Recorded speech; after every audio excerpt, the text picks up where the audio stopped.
Y bueno, parece que ya tenemos al doctor Óscar Rojas Silva para que nos hable justamente de del capital y por qué es conveniente retomar algunos preceptos de este libro filosófico y económico de gran interés para muchos. Buenos días, doctor. Hola, ¿qué tal? Muy buenos días, ¿qué tal? Un saludo.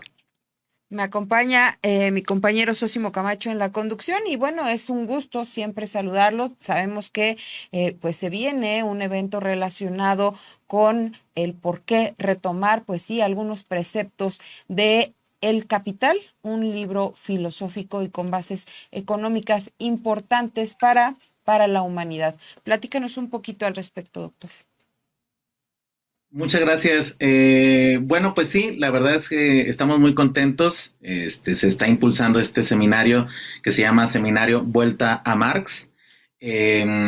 Y su subtítulo es, digamos que tener un análisis renovado del mundo contemporáneo. Es decir, dentro del argot del marxismo, pues hay una historia también muy amplia y digamos que de alguna otra manera el siglo XX significó pues muchas dificultades para irse actualizando de acuerdo a los nuevos procesos. Y creo que el siglo XXI nos ofrece una oportunidad, como ustedes han estado viendo, analizando como siempre muy bien aquí en este gran medio, pues están ocurriendo sucesos muy acelerados en este inicio del siglo XXI y pues es momento en el cual la teoría tradicional, la epistemología que ha acompañado la reflexión neoliberal capitalista, pues ya no da más, es decir, ya no da cuenta de esa, no solamente de esa complejidad de los problemas, sino de cuáles son eventualmente las soluciones.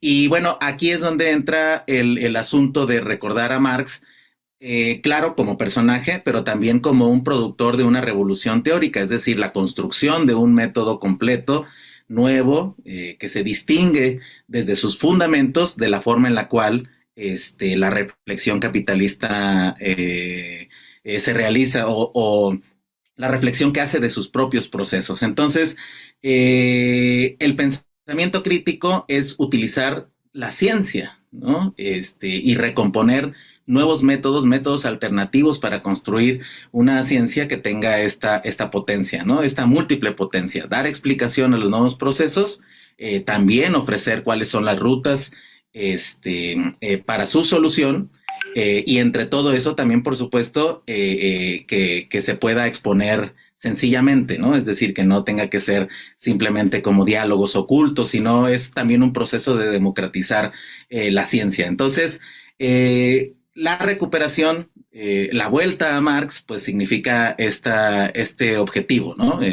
Retornar a la pluralidad epistemológica y pues utilizar esta gran riqueza epistemológica que está ahí en el marxismo, traerla al siglo XXI, al mundo contemporáneo y pues digamos que ofrecer nuevas respuestas, ¿no?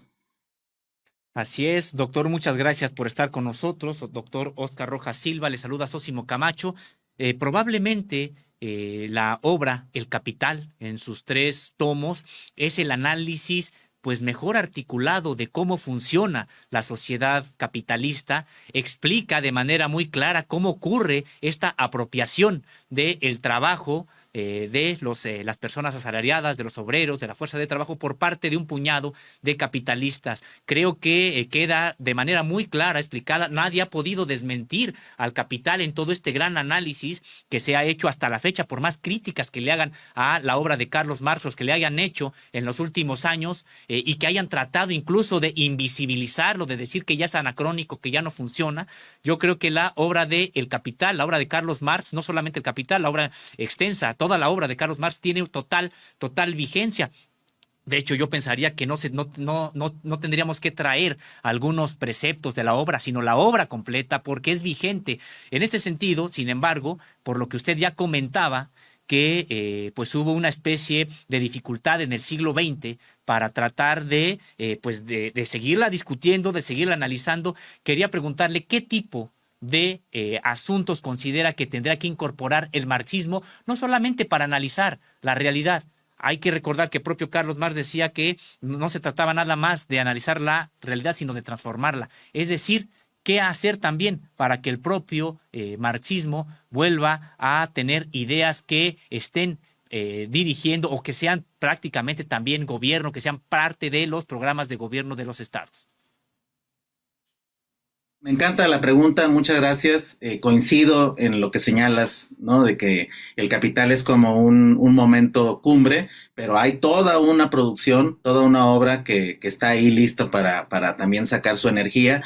Y yo creo que ahí, de acuerdo a lo que preguntas, lo importante es recordar no nada más esta obra, sino también que Marx, como personaje histórico, es un teórico revolucionario, es decir, que tiene presente que no tiene sentido las ideas si estas no se convierten en tácticas concretas para poder llevar a cabo las transformaciones necesarias, porque sin duda no se nos debe olvidar que el capital, este sistema social en el que vivimos, pues es una relación de poder de base y además normalizada, ¿no? Entonces, la actividad de acción política es la única que lo puede transformar, ¿no? Entonces, yo creo que este espíritu de regresar a, ya ven que en la ciencia económica, de repente, pues originariamente se llamaba la economía política, luego cuando viene la economía adscrita al capitalismo, pues le quitan lo político, entonces queda nada más como economía a secas.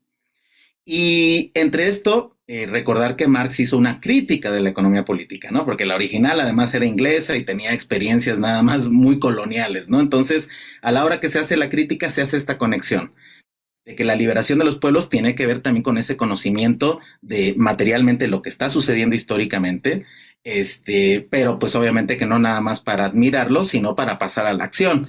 Entonces, necesitamos reconectar economía y la política, ¿no? Es decir, ver los fenómenos abstractos, pero también los concretos y cómo se van conectando. Esto, sin duda, de acuerdo contigo, con el objetivo de que se entienda de que en este caso la ciencia social que proviene del materialismo histórico, pues tiene por fin este momento de transformación, ¿no? Y bueno, pues esta recuperación pues obviamente que también requiere trabajo, y en este seminario pues vamos a tener la colaboración de muchas compañeras y compañeros que han estado estudiando en las noches más oscuras del neoliberalismo. Se continuó el análisis de esta obra, y pues vamos a ir teniendo esta exposición de estos diversos temas con este fin, ¿no? De ir reconectando la economía, la política y la crítica también.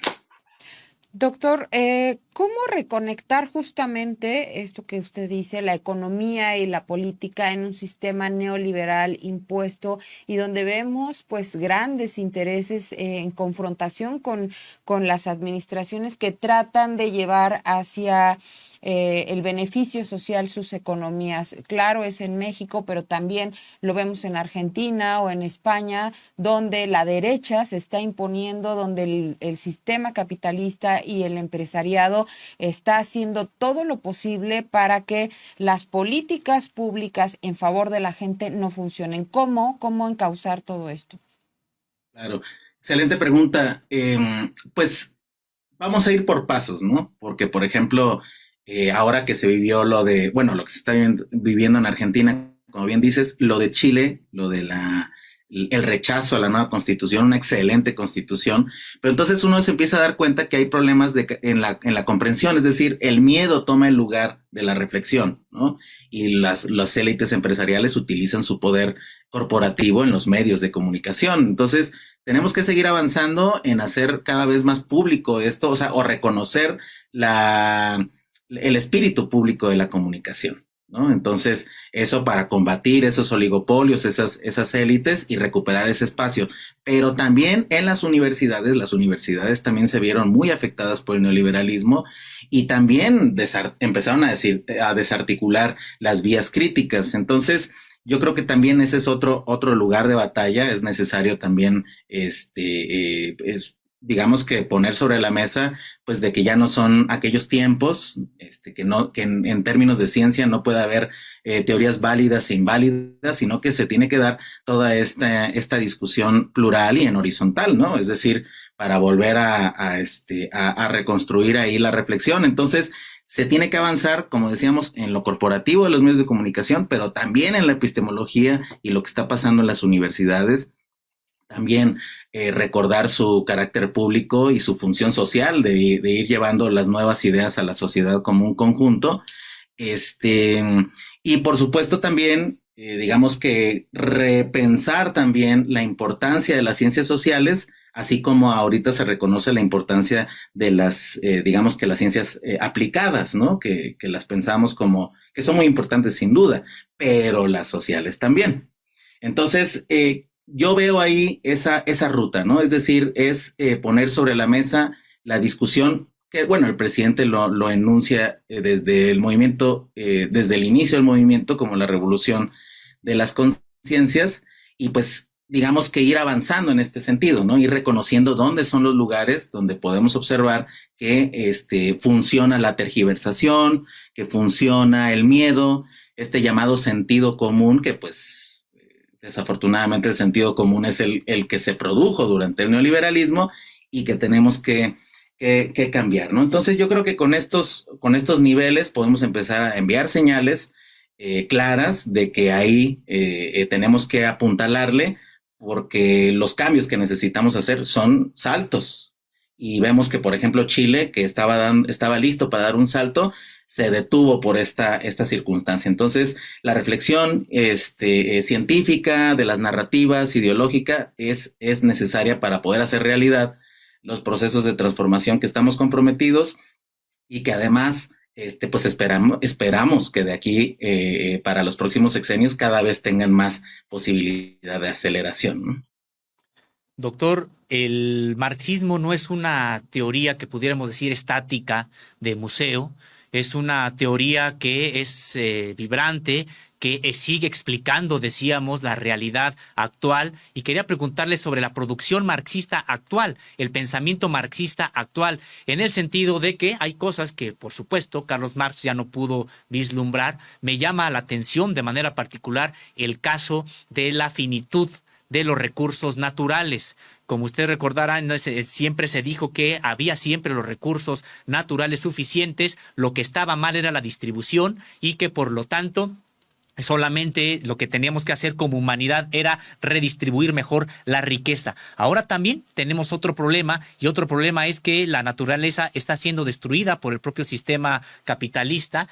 Ya no hay viabilidad para seguir destruyendo. Recordará usted aquel discurso ya de hace varias décadas de Fidel Castro, donde decía que una especie estaba en peligro de extinción, el hombre, precisamente por la propia acción del ser humano, siguiendo con este sistema capitalista que ya no da para más. En ese sentido, ¿qué dicen los marxistas? ¿Qué es lo que han reflexionado sobre estos problemas actuales de la humanidad, de la sociedad? ¿Cómo acabar con la explotación del hombre por el hombre, pero también detener la destrucción ambiental? Sí, es una muy buena pregunta. Y la verdad es que hay muchísimo, pudiera decirlo yo así, hay un marxismo latinoamericano en emergencia que es muy potente en este sentido, porque como bien dices, ya no nada más es el asunto clásico de la explotación del ser humano por el ser humano, que ya de por sí ha sido un gran drama histórico, sino que además queda de manifiesto que no estábamos solos los seres humanos, sino que somos nosotros mismos parte del sistema natural y cósmico, ¿no?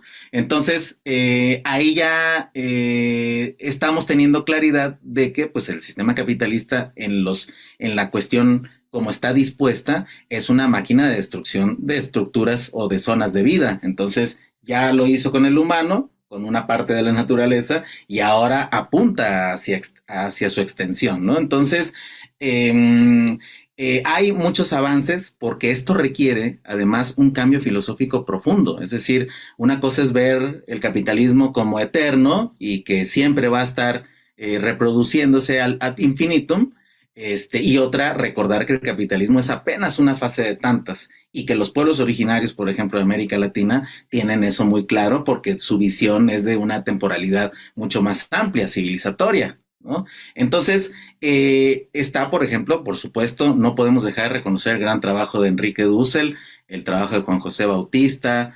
Pienso, por supuesto, hay muchos otros tantos, pero los que yo he conocido a mayor profundidad. Y está todo el movimiento en general, pues, ¿no? De la decolonización. Siempre ha existido toda esa visión, ¿no? Entonces, creo que el marxismo latinoamericano ahorita está listo para colaborar a ese nivel de crítica, ¿no? Es decir, reconocer la naturaleza como parte del sistema de vida, es decir, no como un objeto a explotar sistemáticamente, sino como también sujeto a derechos comunitarios, ¿no? Entonces, creo que ahí está todo eso, o sea, no ha dejado de existir en realidad, pero ahora ya está muy claramente convocándose esa necesidad de replantearlo todo desde la raíz, ¿no? En términos epistemológicos, y que pues creo que ahí va a haber muchísimo que nutrir, ¿no? Es decir, vivimos, por supuesto, ya la experiencia del marxismo europeo. Hay también cosas muy interesantes en Estados Unidos, y los japoneses, por ejemplo, particularmente hay un libro de Ito, que es alguien que ha analizado los Grundrisse de Marx, para sacar ahí un concepto más profundo de naturaleza, por ejemplo, ¿no? Entonces, por allá también está surgiendo muchísimo, y el marxismo latinoamericano creo que está avanzando bastante en el sentido de la sensibilidad de reconocer otra forma de vida y, por lo tanto, otra forma de desarrollo económico. Así es, doctor. Otros de los pensadores hablan del imperialismo como fase superior del capitalismo. Actualmente vivimos este neoliberalismo avasallador que, como ya lo comentaban usted y mi colega, está acaparando, está eliminando grandes espacios medioambientales y, por supuesto, la explotación del hombre por el hombre a su máxima expresión. ¿Qué sigue en materia económica, doctor? Sí, pues ahí está. Esa es, digamos que la situación de peligro, como diría Walter Benjamin. Hemos visto ya, y eso nos lo ha permitido todo lo que ha estado pasando en Ucrania, que el imperialismo norteamericano ya no puede seguir adelante.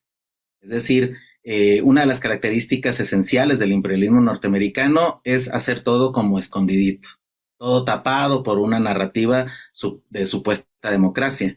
Pero cuando tiene que reactivar otra vez guerra, para efectos dobles. Uno, pues por su avance geoestratégico, y otro para que la industria militar tenga recomposición de ganancias, porque pues tienen que seguir produciendo, o sea, dependen de esa industria. Pero lo que nos dice es de que pues cuando vemos ya el ADN en el momento que está ahorita el imperialismo norteamericano, pues vemos que ya tiene muchísimos problemas internos y que no se ve materialmente capacidades para que pueda vencer eventualmente una economía boyante y con otros elementos ahí de aceleración productiva muy interesantes, como es el caso de China. Entonces, digamos que no es un asunto de que ya hayan vencido las ideologías, sino de que materialmente empiezas a ver de que haya países que ya no puedes, digamos que ya no puedes ejercer el control. Entonces, pues un país, un imperialismo norteamericano, esa es una de sus características. Y si no puede controlar la cadena global de valor, si no puede terminar de controlar el acceso a energéticos y el acceso a la propiedad intelectual de las invenciones, pues entonces ya no puede ejercer esa hegemonía. Entonces hemos llegado a un momento en el cual se plantea pues esta multilateralidad, ¿no? Es decir, China no quiere decir que ahora yo soy, ¿no? Sino que entiende que las relaciones múltiples son importantes, por eso impulsa esta estructura de los BRICS, ¿no? Que es, digamos, que la organización contraria a la de la OTAN, básicamente, ¿no? Que es el núcleo del imperialismo norteamericano, pues porque los europeos quedaron bajo su dominio, bajo su control. Entonces, estamos viendo este momento en el cual ya están cambiando esas constelaciones de poder.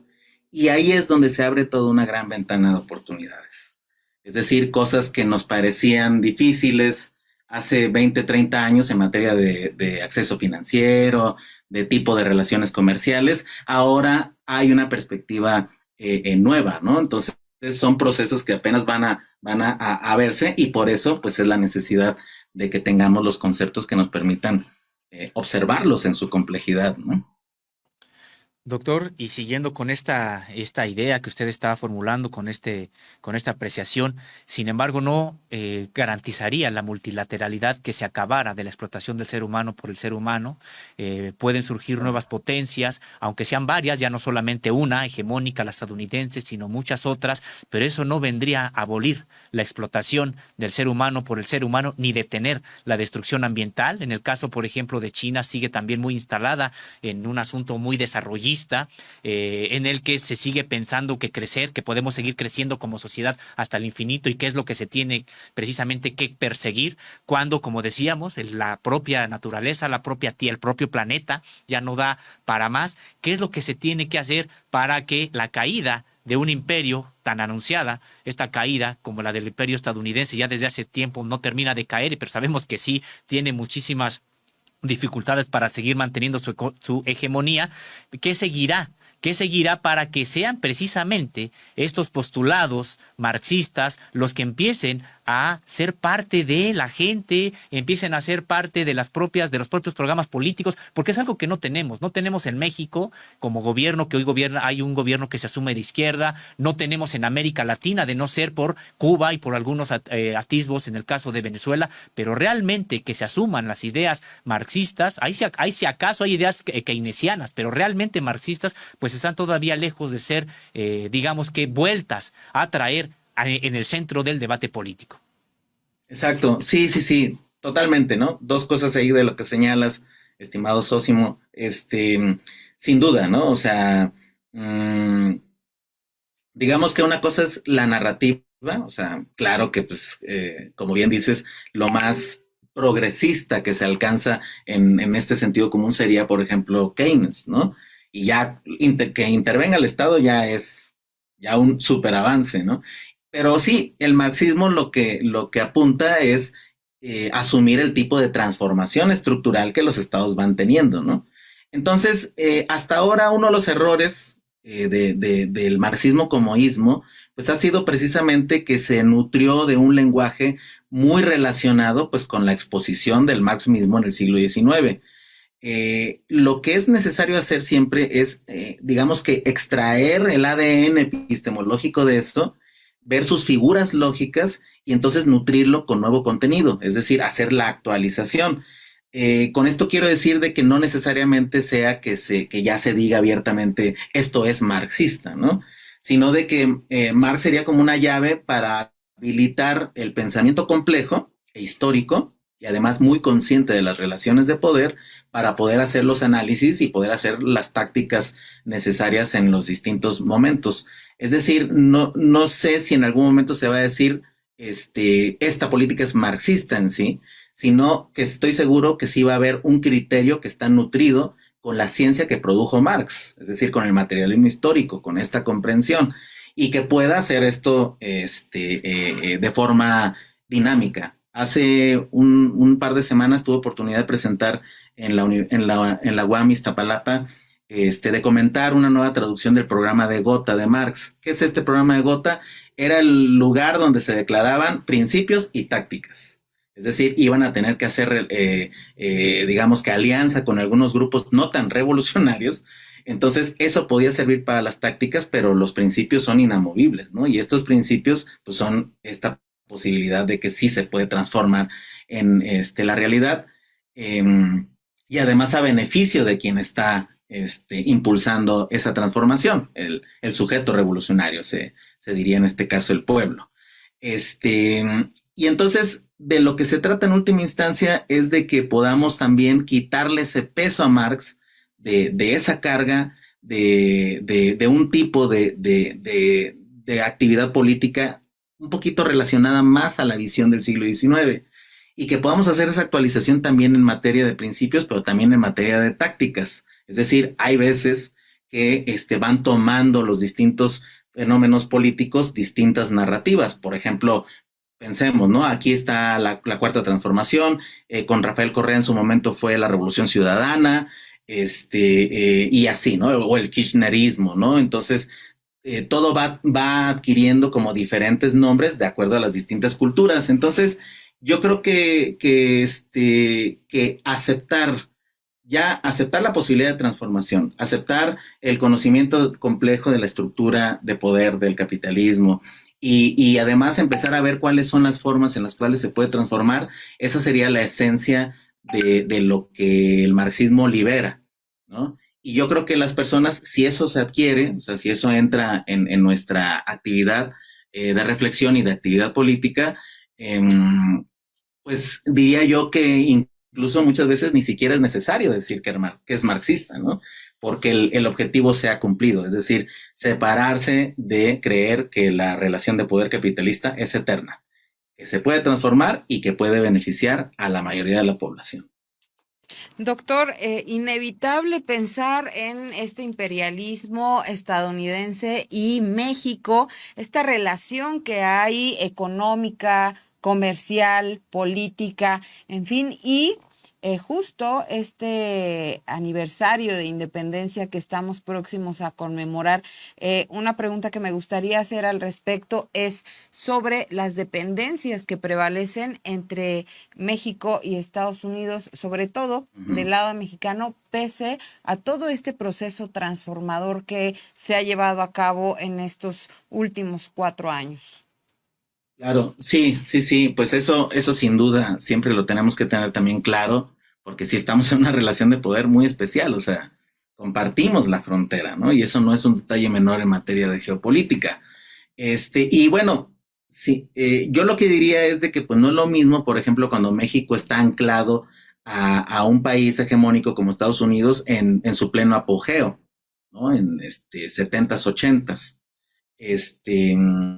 Que en estos momentos en los cuales Estados Unidos, por ejemplo, pues para empezar, está ocupado en el asunto en Europa y está ocupado con China, ¿no? Entonces, cada que pasa eso, es decir, la hegemonía cuando voltea para un lado, descuida, por así decirlo, las otras zonas, y por eso ahorita, por ejemplo, América Latina, pues tiene una efervescencia de pensamiento crítico, de pensamiento de izquierda, de valoración de que ya es necesario alternativas.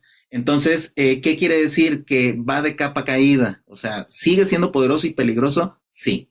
Pero históricamente, porque además son ciclos, pues siempre va ocurriendo así. Por ejemplo, a inicios del siglo XX, pues lo mismo se pudiera haber dicho de Inglaterra, ¿no? Que es un poder que no cede, ¿no? Y pasaron muchos años donde parecía que todavía seguía, mientras Estados Unidos estaba tomando la batuta en ese contexto. Entonces, yo creo que ahorita sí hay posibilidades, hay grados de libertad para replantear ese tipo de relación. Es decir, creo que el multilateralismo al que se puede apuntar ya contiene la posibilidad de que haya otro tipo de reorganizaciones.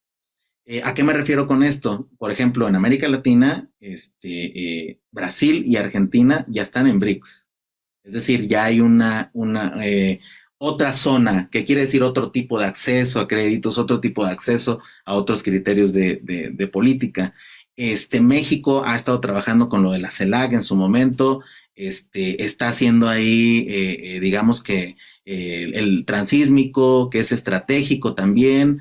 Es decir, se va a generar otra composición y en esa otra composición pues estamos por la misma relación, estamos en condiciones muy interesantes para que pudiéramos acceder a otro tipo de magnitud económica. Es decir, que el desarrollo nos lleve cualitativamente a otro momento. Claro que esto siempre hay el riesgo, pero lo que nos ha dejado también de este conocimiento, la historia reciente de los países de izquierda, es de que siempre se necesita tener una base popular convencida, que ve el símbolo de lo que se está haciendo, porque son muchos los riesgos, entonces, pero los poderes hegemónicos o económicos no pueden hacer mucho cuando una soberanía está organizada y consciente de sí.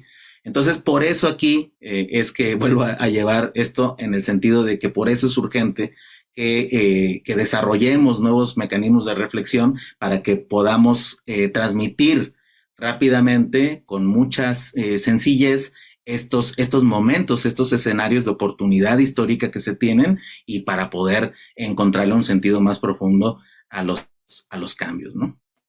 Doctor Óscar Rojas Silva, pues si nos puede dar los detalles de este seminario de Vuelta a Carlos Marx y el análisis crítico del capitalismo, en dónde se va a realizar y quiénes son los que van a participar.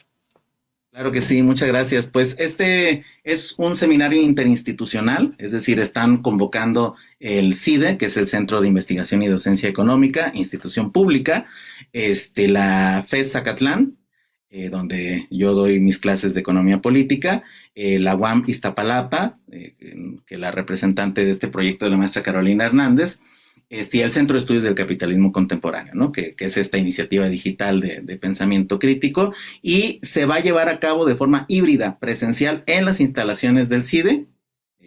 Digamos que están invitados, o sea, es abierto.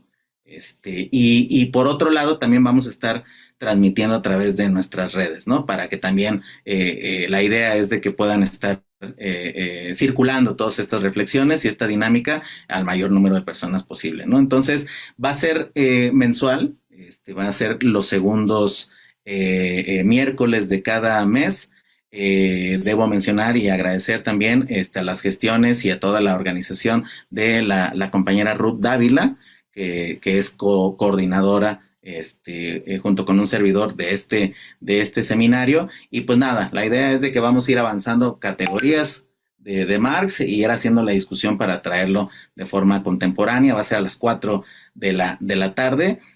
Iniciamos ya el próximo miércoles 14 de septiembre a las 4 de la tarde, con una puesta ahí en contexto de la vida y obra de Marx y una exposición al respecto de su método, ¿no? Entonces, ya vamos a empezar, y pues están todos invitados, y pues nada, agradecer profundamente este espacio y las preguntas tan potentes que me han hecho.